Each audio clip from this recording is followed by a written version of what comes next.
Monsieur le Président, Monsieur le Ministre, Monsieur le rapporteur, chers collègues, pendant une semaine, celle du Congrès des maires, nous avons étudié en séance le projet de loi relatif à l'engagement dans la vie locale et à la proximité dans l'action publique.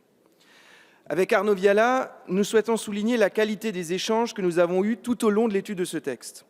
Le travail a souvent été très technique et vous avez su, Monsieur le Ministre, prendre en compte plusieurs de nos demandes dans un échange constructif. Cette méthode, nous l'avons appréciée, car s'agissant des défis liés à l'engagement dans la démocratie locale, nous avons tous, ici, à l'Assemblée nationale, un intérêt majeur à le faciliter et à le favoriser. Malheureusement, trop souvent, ce texte s'est limité à des ajustements techniques. La stratégie tendant à corriger les seuls irritants les plus visibles de la loi NOTRe ne suffira pas. Nous avons besoin d'un signal bien plus fort à destination de nos collectivités territoriales et de nos territoires.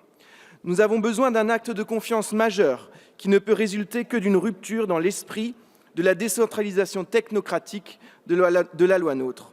Ce texte ne répond pas à cette ambition que nous portons, malgré son intitulé un peu pompeux. En réalité, ce texte s'adresse davantage aux directeurs généraux des services ou aux secrétaires de mairie de nos communes qu'aux maires ou aux élus. Néanmoins, en adoptant en séance 13 amendements de députés Les Républicains et en reprenant plusieurs de nos propositions par des amendements gouvernementaux, nous notons plusieurs avancées notables avec ce texte. Je pense notamment à la possibilité pour les communes touristiques de récupérer la compétence sur leur office de tourisme, à la possibilité de scission de communautés de communes et communautés d'agglomération, à la possibilité de l'incomplétude des conseils municipaux dans des communes de moins de 500 habitants ou, de façon peut-être plus anecdotique, à la revitalisation des conférences intercommunales et à la sécurisation des brigades vertes dans le Haut-Rhin, Monsieur Stroman.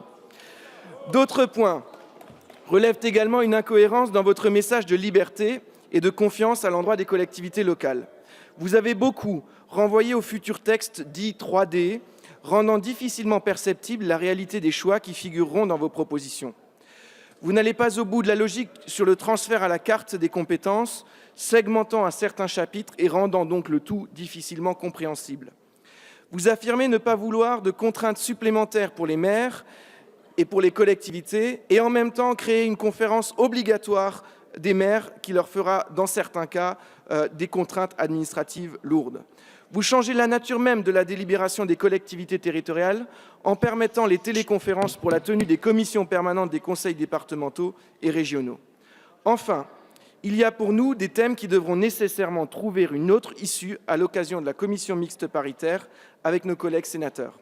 Qu'il s'agisse de la compétence eau et assainissement qui doit enfin revenir à une vraie logique de liberté, de votre précipitation à abaisser à 500 le seuil de déclenchement du scrutin de liste dans les communes, sans sécurisation constitutionnelle et sans écouter les maires, alors que nous pourrions prendre le temps d'imaginer une vraie solution qui améliore la parité dans les petites communes et préserve la pluralité à laquelle nous sommes particulièrement attachés. De la volonté de supprimer la catégorie des compétences optionnelles ou de la nécessité de sécuriser le statut des élus, notamment en fixant clairement leurs indemnités, plutôt qu'en les renvoyant à une responsabilité qui n'est pas la leur, mais bien la nôtre.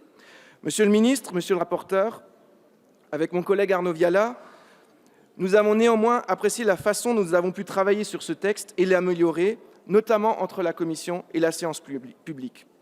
Sur la base de ces relations, avec lui, nous voterons pour ce texte, en signe de confiance quant à nos échanges encore à venir dans la perspective de la CMP et pour éviter, à l'occasion de la CMP, le risque d'un recours constitutionnel.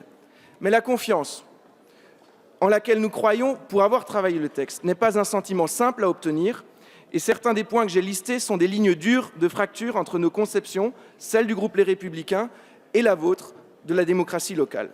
Aussi, notre groupe s'abstiendra majoritairement en espérant que l'issue de la commission mixte paritaire lui permette de modifier son vote en lecture définitive.